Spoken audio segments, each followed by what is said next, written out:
This is the Troutbitten Podcast. Troutbitten. Troutbitten? Troutbitten. Troutbitten. Troutbitten? Yeah, Troutbitten. Troutbitten. It's about trout. Wild trout. This is Troutbitten.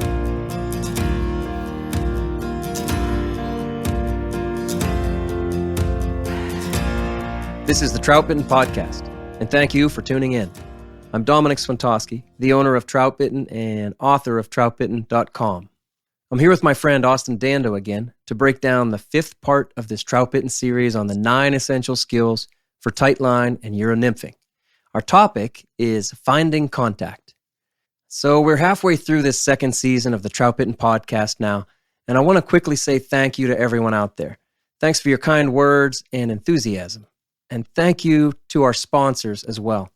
I was pretty sure that this series format would work with tightly packed tactical episodes, but it was a significant deviation from what we did in season 1, so I wasn't totally sure. Your downloads, comments, and again, enthusiasm, though, confirmed my belief. Anglers love learning. So this skills series format is something we'll keep in the mix for the future. Also, here are a few of the best ways to keep this Troutbitten project going.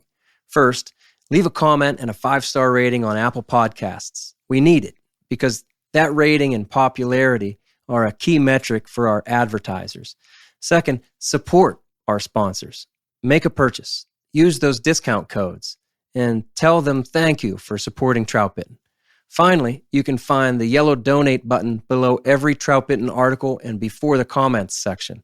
There you can contribute directly and keep this Troutbitten project funded. Thank you again, my friends.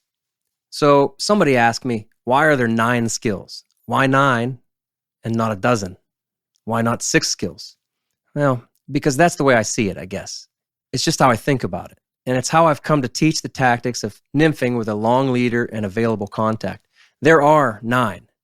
And while we talk about these being the fundamental skills and the building blocks for everything else, well, you've heard by now from the previous episodes, these basic skills aren't really so basic. Dialing in a tuck cast is not easy. Sticking the landing takes seasons of attention. There are multiple ways to recover slack, and all of them are necessary. Even the angles that we fish and the way we approach the water for our next cast are skills to take seriously. So in these podcast episodes, we're taking things apart, sort of examining them closely and then putting them back in place in series and into our arsenal of tactics that give us more control over the flies. To anglers like me, like Austin, and like you, this is where true satisfaction happens on the water. It's in knowing that we fished well, that we fished hard, and that we learned something during our time out there. Tight line and Euro-nymphing is a tactic built for refinement, and there's nothing more enjoyable than being on an educational journey and seeing improvement. Add in that we fish for trout in some of the most amazing places on earth, and you have a very addictive formula. What do you like best about all this stuff, Austin? You mentioned earlier, anglers like learning. Yeah. And every time I think I have a handle on something or I've got a pretty good idea about how something works, I turn over a new rock and realize, oh, there's a whole lot more I didn't realize. And I love that sensation of realizing, oh, there's this whole other thing I never thought of, or continual learning and improvement. That's some of the stuff I love the best, or I've grown to love the best. When I maybe started first out, fishing in general, it was just fun to catch fish, and that was pretty much all I was looking to do. But as I've grown as an angler, maybe as a person, I've grown to enjoy the learning and the struggle of learning. I love, well, specifically these tactics that we're fishing, how much control we have over the outcome, Yeah. The ways I grew up fishing, I was hoping a lot and not fishing, Right. And that's what, I've said this before, but that's what my uncle used to say, well, keep fishing, they might start hitting. Right. Well, now, on slow days, at slow times, I feel like there's something I can do, especially with these rigs, that'll turn those fish on. Yeah. Yeah, totally. And that's what we're trying to learn, All right, so maybe this seems strange, but we're moving into the 5th skill now, and we still haven't drifted the flies. I mean, we haven't really fished them yet, right? Nope. Or taken them past any trout. So tonight's topic, finding contact, isn't about drifting the flies either. And neither is the 6th skill, locating the strike zone. In the 7th episode, we'll finally get to the skill that anglers seem to focus on the most, I call it guiding the flies. And that's when we'll look at how to drift the flies and take those nymphs to the fish. Hey now. But like I said, if you ask around, read articles and watch videos and stuff, a lot of the focus on these nymphing tactics is centered on how we drift them. But there's not much attention paid to what happens first. So in this set of 9 skills, we are learning that all of the setup, all of the things that come before we drift the flies is what allows us to get natural, pure, attractive dead drifts on the fly in the first place. We tuck cast, we stick the landing, begin to recover the slack, and now we're ready to find contact. So what do we mean by contact in the first place, Austin? Sure. So being in contact really means just being in touch with the flies. And what that means in itself is knowing precisely where they are throughout the drift. Yeah. We learn to read the contact on the sighter. Then we can trust what the sighter is showing us. It shows us our depth, it shows us our speed, it shows us our angles, more things like that. Yeah. Right. So we want to find that contact and be in touch with the flies. I mean, it's a contact system. Lots of people refer to it now as contact nymphing. I like that. Right. Yeah, me too. And with that contact, then the guessing ends and the knowing, begins. And knowing where our fly is, knowing where it's going next, being in control of all that happens when we have contact. Or if we were just in contact and now we back off a little bit, we're going to talk a little bit more about slipping contact a little bit later here. And as we pointed out many times already, contact nymphing isn't always about being all the way in contact all the time, Yeah. But yeah, we're looking for that contact so we know exactly where the nymphs are. And without the contact, you don't know anything. You really don't. Then you're flying blind again. Yeah, you're just guessing. The contact is all visual too. It's about reading the sighter. Contact brings the visual into the tight line game for us. Everyone loves dry flies because of that. You can watch a fish come up and sit here dry off the surface. There's no guessing anymore. Yeah. Same thing with streamers. You can throw a streamer against the bank. You can watch that brown charge off and eat it. You can also feel it right away. It's that big dramatic response to what you're doing. We can get the same thing out of a nymphing tactic by reading our sighter. We can watch for that visual take. Yeah, that's a good point. With dries, you know where it is. It's easy to see. With streamers, often we're stripping fast enough and shallow enough that we can see it. But when we can't, you still know where your streamer is because you just stripped it. You just felt it. Right. It's a feel game, And with this contact that we are talking about is not feel, it's visual. We're visually seeing that we are in contact by reading the sighter. The sighter is the key to all this. You said, see beyond the sighter. Yeah. You're going to start out by looking at your sighter to see if you're in contact. And then you're going to, I say, see beyond the sighter. Look beyond it. Look into the water where you know your nymph is now. If you have contact on a sighter, you don't have to say, well, here's where I think my nymph is. No. Contact on the sighter points directly to your nymph. That's where it is. So fish it, see past that sighter. Yeah, that's a good point. I think early on, too, sometimes we can think our nymphs are in one place, and in reality, it turns out they're actually 2 feet over in another column. Oh, yeah. So, look beyond the sighter, watch to see where your nymphs enter, and then watch to see where they're tracking to, and see if it's all in a line, like we've talked about before. So we're throwing around the word contact a lot, so why don't we touch on this? How do we know we're actually in contact? Yeah, we've said to learn to read the sighter, but reading it means seeing what that sighter's doing. When it straightens out, that's the best thing to start with, really, I suppose. When the sighter goes straight instead of limp, instead of curved or kind of with slack, when it straightens out, now it straightens out because it feels the load of the weighted fly or the load of the split shot, whatever the weight is underneath. It gained contact, and that's why it straightens out. Nothing else is really going to straighten it out. Right. And so now all of a sudden, you can be sure with a straight sighter, you can be sure that you have contact from your rod tip to your fly, to the split shot, whichever, to the weight. You can be sure that that's where your fly is. A straight sighter points straight to your fly. What about in situations where we have like a bow in the sighter? It's not always straight. There's kind of 2 ways to drift, right?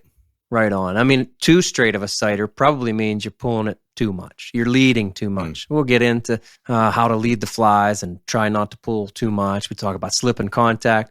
But yeah, too straight, too much tension on that cider is probably leading the flies too unnaturally, too much downstream. Yeah. This bow, I mean, do you fish with a bow and a cider a good bit? It depends, it depends on how fast the water is or how heavy my flies are. I find if I'm fishing, moderately paced riffles that I have 2 lightly weighted flies, I'll incorporate more of a bow more naturally into the cast. And I think it also happens or lends itself to a bow a little bit more quickly than a heavily weighted rig is because it's not reaching the payload as fast. True. So there's trade-offs. I hear that. The heavier the fly is, well, the more that cider is going to want to straighten out. Yeah, maybe that's what I'm trying to get at.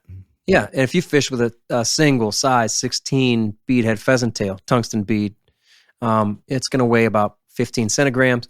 That's not really enough to straighten your cider out under most circumstances. Yeah. And you would have to really pull that fly, probably unnaturally downstream, to really straighten that cider out.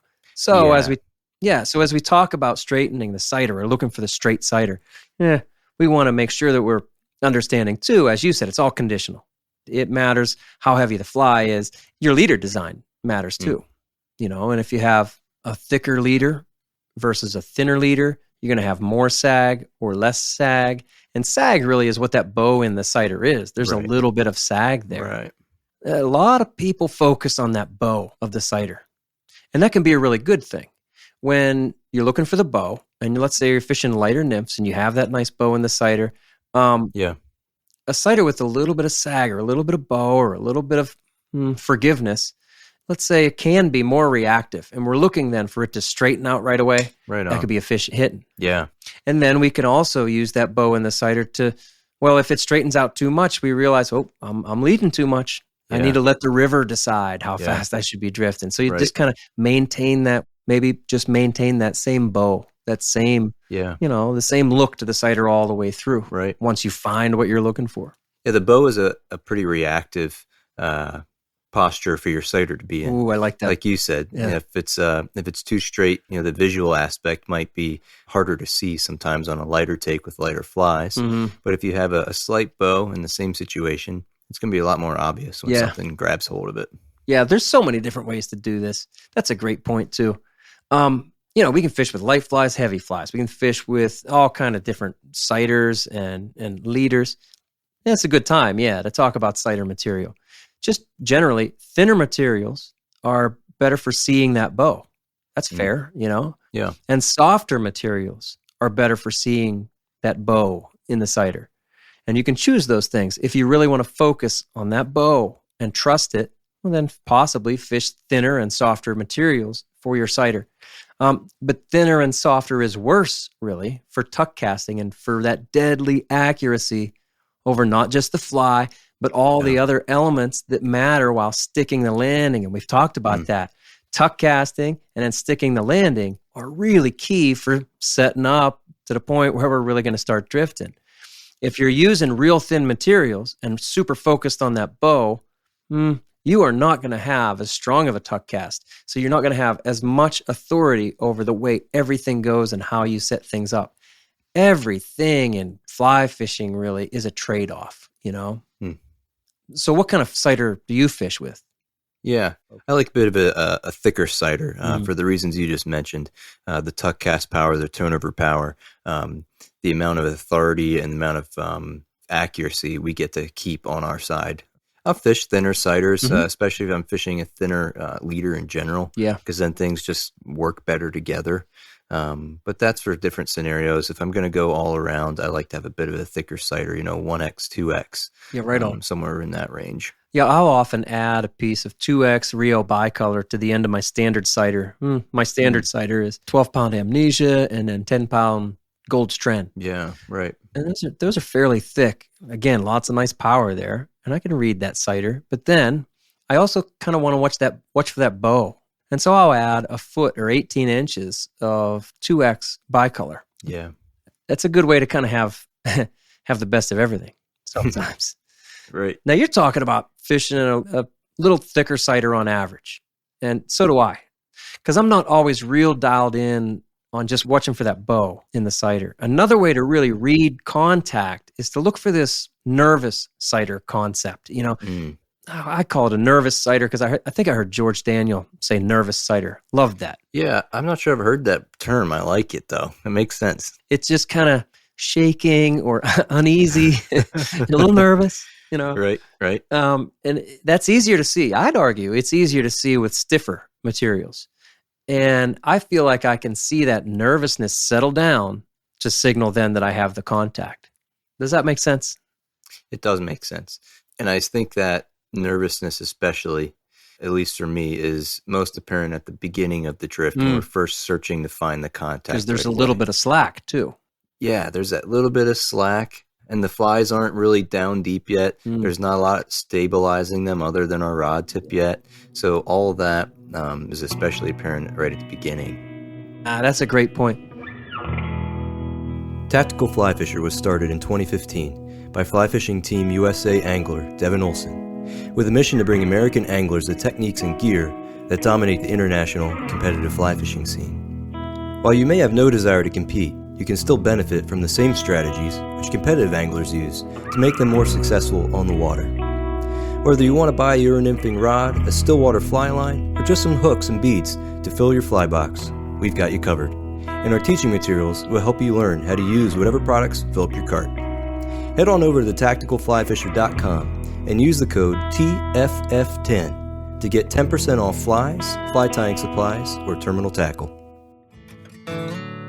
Putting together tight line and Euro-nymphing fundamentals is crucial, and so is carrying all the right fly patterns all the time. Fulling Mill offers a custom range of fly boxes with a tight line and Euro-nymphing angler in mind. The Pocket Box is perfect for the angler who likes to keep it fast and light, while the Tactical Max has a middle page and can hold up to 960 flies. With the Fulling Mill line of fly boxes, you're covered in every situation. To check out all 7 custom fly boxes, head to fullingmill.com or ask for them at your local dealer. Hey, let's reiterate this. A lot of what we've done already in the previous skills with the tuck and then learning to lift and lead to recover slack sets up the kind of drift that we are really looking for. And in this case, it sets us up to find contact on the sighter. Maybe we have that slight bow after finding contact. Maybe we're looking for that nervous sighter. And whichever way, we're reading that sighter to know what our flies are doing. Once we have the contact, once we can read the sighter for, oh, yeah, there I have my contact, then we know. That's what we're talking about. This is the point. With contact on the sighter, we can trust what that sighter is telling us about the flies. It's just the key to so much of what happens in this whole drift, the whole thing. Yeah, right. That's kind of the magic, isn't it? It is. So, yeah, but you have to find the contact. That's why this is one of the essential skills. You have to be able to read the sighter and know, oh, there I'm in contact. Or, well, no, I'm not in contact yet. There's too much bow. The sighter is too nervous. Or I just know I'm not in contact. However you are reading it, you need to be able to say, I'm in contact or I'm not. And then you choose, do I want to maintain that contact all the way through the drift? Or do I want to come in and out of contact? Right? I mean, we've talked about it a bunch, but let's really break this down. Slipping contact. Sure. So like you said, in and out, there's some influence, but there's not too much. We let the flies do their own thing. And then we help them out so they don't stick to the bottom, essentially. Yeah. And that's guiding the flies, really. And that's what you mentioned earlier. But before we decide to slip out of the contact, we first have to find contact in the first place, right? You have to know where it is. Yeah. So slipping contact happens after we establish the initial contact. Right. If you don't have contact, you're just guessing. Now, eventually you get experienced enough that you're going to know where your contact is, even without finding it and being so deliberate about it. You know, there's so many subtle nuances to all this. And we are talking about some advanced stuff here. I mean, this isn't what you're going to do on day one, you know, but this is really where, to me, every day I'm out there, I feel like I can get better. Slipping contact is something you can work the rest of your life on and not get it. Yeah. You know? Yeah. You want to let the flies do their own thing. This idea that you can fish light nymphs and then just, you know, track their progress downstream indefinitely, I think it's misleading. Now, I have an article about tracking the flies versus guiding the flies. But I try to make the point that, well, think of it this way. If you open up your fly box and a nymph falls out, right? I mean, because that happens to us. You know, that nymph, let's say it's a tungsten, you know, Waltz worm, tungsten bead, Waltz worm. It's going to fall right to the river bottom.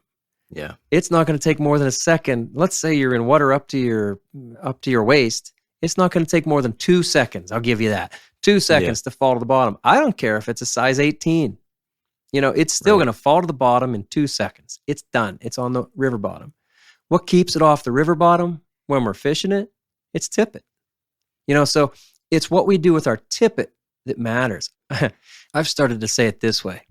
Lead the tippet, don't lead the fly. Try not to alter the fly, but just continue to lead your tippet into the right place. That's kind of like even more detailed with the slipping contact in and out. I like that. All these kinds of things, maybe they're just mental gymnastics or little tricks we try to play on ourselves, but they work too. That's why all of this stuff, as we addressed in the beginning, is just so much fun. Yeah. All right, so as we're doing this too, we want to be careful that we don't force the contact too much. I mean, if you're just learning this, or if you're focusing on refining this contact skill, you don't want to be so obsessed with it that you start, overdoing it, right? You don't want to force the contact. Yeah, in some water types or situations, we do want to grab that contact right away. So we can force contact by leading quickly. One of the situations where this is especially true is in really fast water, really fast riffles or pocket water, where once those flies hit the water, they're going to want to boogie downstream, and we better stay ahead of them. Yeah. Otherwise, like we said earlier, you think your flies are in one place, but set the hook. Oh, they just came out way over there. Yeah. So you'll force contact more in faster water. I will. Yeah, I think you have to. Because if you're sitting there waiting for flies to catch up, or waiting for your sighter to catch up to where you feel comfortable, the flies are gone. So it's like, it's better to err on the side of too much contact than less in faster water. Yeah, it is, in my opinion. I'd agree with that. Yeah. On the other side of the coin, we also have to learn to recover that slack too, with subtlety. So we can just read the contact on the sighter instead of only forcing it. Yeah, that's a good point, man. Good point.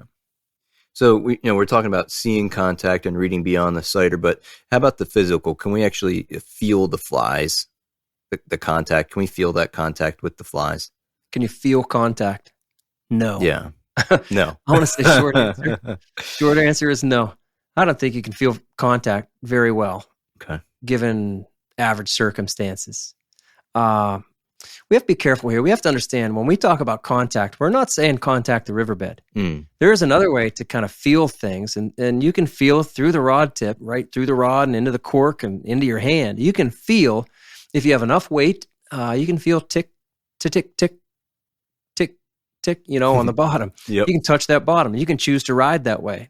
Next episode, we're going to talk about finding that strike zone and riding the strike zone instead of ticking the bottom. But there's plenty of times too when I decide that I want to touch and I want to tick the bottom. When I do that, and if I have enough weight, honestly, I'm going to tell you that's like 40 centigrams. Yeah. Then I can feel it. And that's contact. That's a type of contact. Boy, that's not what we're talking about here. Right. We're talking about just being in touch with your flies, and you don't even need to feel it. You see it. Like you said earlier, this contact that we're talking about is very much visual. So can we feel it as well? Usually not, right? And that's why seeing the sighter is so important. And we're not confusing with touching the bottom. Yeah. All right, so think about this too. If you feel it, then you're going to see it too, right? Yeah. If you're feeling the nymph tick, tick, tick, you're also going to see the sighter sort of twitch and hesitate, right? Yeah, definitely. So that riverbed contact is a different thing, but you're also going to see that too. Same with the fish striking. If you feel that fish strike, you're going to see it too. Right. So I'm trying to emphasize the point, I guess, that this contact should be visual. That's what we should be relying on, is the visual aspect of just reading our sighter for contact. Yeah. But all right, let's say sometimes you can feel the load of the flies on your rod tip. Right. Fishing at night, a lot of times, you can't see what you're doing. And I'll nymph at night. And Trevor and Josh and I have talked about this. We say that you can often feel the load of those nymphs on your rod tip, and you can get nice drifts. Imagine doing it in the day and closing your eyes. Yeah. You can almost feel, sometimes you really can feel those flies kind of hesitating through the water. If the flies are heavy enough, and if they have enough material resistance, like if they have hackle or a whole bunch of rubber legs, you can feel the water wanting to kind of hold them back, and now you're trying to pull them forward, so there's your contact. Right. You can feel it. But again, you need heavier flies and flies with some of that kind of resistance to them to really feel it. You know what I mean? I do know exactly what you mean. And I think that's a good point to make and differentiate between, feeling contact versus feeling the resistance of the flies and knowing where they're at through the drift. And that's all conditional based on the amount of weight, like you just mentioned. Yeah, so we really have to read the sighter for contact with our eyes. Yeah, bottom line, right? We're always going to see it. If we feel it, we're going to see it first. Unless it's nighttime. Yeah, well, unless you're playing with the lights off. Yeah. But if something takes it and we feel it, it's got to go through the sighter before it goes to our hands, right? So that always is going to be visual. Yeah, exactly. So there's some troubles with this whole system, and that right there is one of them. One of the biggest problems with the whole thing is sometimes we can't see the sighter. Yeah. That is one of the biggest problems. And, one of the ways we can remedy that is by using thicker material, like I kind of mentioned earlier. That's another reason I like it. Brighter material. And then the other thing we can use is the backing barrel, right? The backing barrel is indispensable to me. In days where you just can't get out of the wrong light to see your sighter, it seems like the backing barrel is so easily found right away. Almost in any condition for myself. You have it on there all the time. I do. I really don't take it off. Me too. Different sizes sometimes if I feel like changing it up, but there's always something attached. Yeah, I always have one on my sighter too. The backing barrel is bright orange Dacron, 20 pound, tied in a uni knot, and then clipped. I just leave one tag. You leave two tags or one? I used to leave two. Now I'm on the one. You just need one. I mean, you can see it. It's like 3/4 of an inch. It's neon orange, and you see it. And not only do you see it attached to your sighter, and then that leads your eyes to the sighter. That's great. But the backing barrel with that, let's say, 1/2 inch tag, 1/4 inch, 1/2 inch, maybe even a full inch of a tag, it adds like a third dimension or another dimension to your sighter. That's a good way to put it. Often it will twitch or it will rotate, and boom, I'll set on that. It's an indispensable tool for me, that backing barrel. You can find a full article on Troutbitten about the backing barrel. I'll add this to that point too. In this age of fly fishing, we're seeing this whole idea of thin to win, or the thinnest materials possible catches you the most amount of trout. And, and there can be some negative thoughts, maybe, well, I don't want to attach something to my sighter because it's going to cause drag or it's going to cause some added weight. There's really no added weight when it comes down to it. And the amount of help it lends me versus the amount of any sort of hurt that could be involved, the help outweighs it by an infinite amount. I once weighed wet 20-pound Dacron. Did you? Yes, against the same length of 1X Rio bicolor. Okay. Now, the Rio bicolor weighs 1/3 less. But if we're talking, now that's fair. Yeah. Okay, the Dacron weighs more. The wet Dacron weighs more. But if we're talking about, at the most, 1 inch of this backing barrel, right, then it weighs what 3 inches of your Rio bicolor does. So if you're worried about the sag, then cast 3 inches less. Not as far. Clip 3 inches of your sighter off, and then you can have your backing barrel back. Right. That's like you say. Some people will get worried about these small details, and heck, that's what we do. We get worried about a lot of small details. Right. But no, I mean, that's one thing you can actually show the stats on that kind of thing. What are the actual measurements? Well, I measured it. I weighed it one time. Right. Anyway, the backing barrel adds no significant weight, and like you said, what advantages it gives us is absolutely necessary to the way I fish. Anyway. Yeah. Right on. The other problem I'll mention is that it's just hard to literally learn what contact looks like. It sometimes, can be. Yeah. And to be sure of it. I'm still not sure lots of times. I mean, I was out today and I don't know, I started out real strong and I caught some fish pretty quickly. And then for the last half hour, I couldn't get anything going. I don't know what changed. I don't know if it was me or the fish. And I certainly was questioning, am I in contact? Should I be leading more? Should I be leading less? Yeah. Yeah. It's hard to know. Anything else, Austin? I had a follow-up question about how do we know we're in contact, right? And we talked about earlier the straight line from the sighter is a great way to know we're in contact. But in the context of a bowed sighter, let's say we're sticking the landing, and then we're going to go to finding contact, but we're not going to be going to a straight sighter. We've got some light nymphs on, and we're going to start leading them a little bit, and we're tracking them downstream. We've got a bow in the sighter, the whole drift. How do we know we're in contact then?